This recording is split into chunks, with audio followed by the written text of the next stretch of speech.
Hi, everybody. Welcome to Chapter 2, Section 2. Um, Hopefully, you completed your Chapter 2, Section 1 question and answers. If you haven't, make sure you get that into me ASAP as fast as you can. That's worth 16 points. Before we get started today, after you're done watching this PowerPoint, you're going to watch an episode of the Shark Tank and give me 10 bullet points on that episode. Talk about things like costs, how much they're selling their product for, how much they're getting for it, how much equity is in their business, and how much the Sharks are willing to give it. Make sure you give them. Make sure that you answer that question that I posted as well.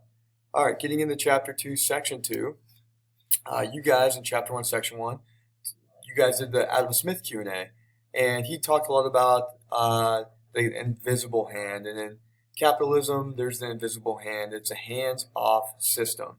And the consumers are the invisible hand, and they guide the market in a sense. The people do as they choose, and the invisible hand will guide them to where they want to go. So the consumers will guide the businesses and what to produce and how they're going to produce it and who's going to get the product, right? And those are the three questions every economic system must answer. The government lets the people make their own economic decisions without any governmental intervention. In fact, if you did the Adam Smith Q&A, the second question talked about, and the third question, talked about a limited government. The government merely exists to make sure things are in order for the people, okay? And if there's rioting, the government will step in. They'll help a little with education, okay? But individuals are the ones who own the factory of production and make all the decisions, all right? In our mixed market economy, the United States has stepped up and have provided regulation within our system of government, all right? And like we said, Adam Smith believed that in a pure capitalistic system, the government mainly existed for national defense and keeping the peace. But since the 1880s, government has increased significantly, and four of the different ways it's increased is they regulate various foods and drugs, the FDA, Food and Drug Administration. They watch over the nation's money and banking system. They inspect the workplaces for hazardous conditions and guard against damage to the environment. The federal government also uses tax revenues to provide Social Security and Medicare programs, and this is a big dispute when it comes to voting, okay? Should we put more money into Social Security, Medicare, and Medicaid programs or welfare? The state and local government, number 4, has also expanded their roles in such areas as education, job training, recreation, and our care for the elderly. Free enterprise system. So that's why we have a mixed market. We have a mixed market because we have governmental regulation within our system of government, okay? So we started with being pure capitalism, and then we eventually moved over to this mixed market system with some governmental intervention in the marketplace. A free enterprise system, the definition is as individuals are free to own and control the factors of production. If you end up going into a business, you may become rich. You may also lose all the money because entrepreneurs have no guarantee of being successful.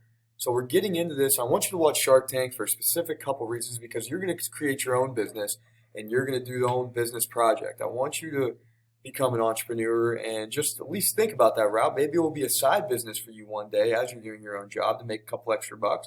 Maybe it will be something that you go full in. Most of the people that go in the Shark Tank have jobs and they do it as a side business, and their business hits so big, their creation hits so big that they think about quitting their jobs, okay? Some other governmental restrictions. The government places restrictions on certain businesses. Just because you can fix cars does not mean you can set up a repair shop in your backyard. You have to go through different business business qualifications and things like that through the government. So there's zoning regulation laws, there's child labor laws, there's hazardous waste disposal rules, and other regulations to limit free enterprise to protect you and your neighbors specifically. I always talk about the barn for the wedding. We were supposed to get more people to come to our wedding, and they promised us a certain amount of people, and they were going to put this addition onto the barn where my wife and I got married. Unfortunately, she called us back literally a couple weeks before the wedding and said, "Oh, I forgot to tell you guys. The local government shut us down for zoning regulations, and we couldn't put the other part of the barn on." Oh, well, we have to do something about that then. So it was the government's fault, okay? Buyers have choices in our market. That's what makes this market special. Buyers, not sellers, make the decisions on what should be produced. Okay, if the sellers are in a command economy, the sellers make the decisions on what's going to be produced. The guy that's in charge makes decisions on what's going to produce. If a video game company comes out with a new game and few people buy it, well, guess what? the company will most likely not go back to that video game designer. It's a cruel world, okay, out there. It's a dog-eat-dog world, capitalism. A profit incentive. When we talk about profit incentives, our profit incentive is the amount left over after all of the costs of production have been paid. Wages, rent, interest, and taxes have all been paid, okay?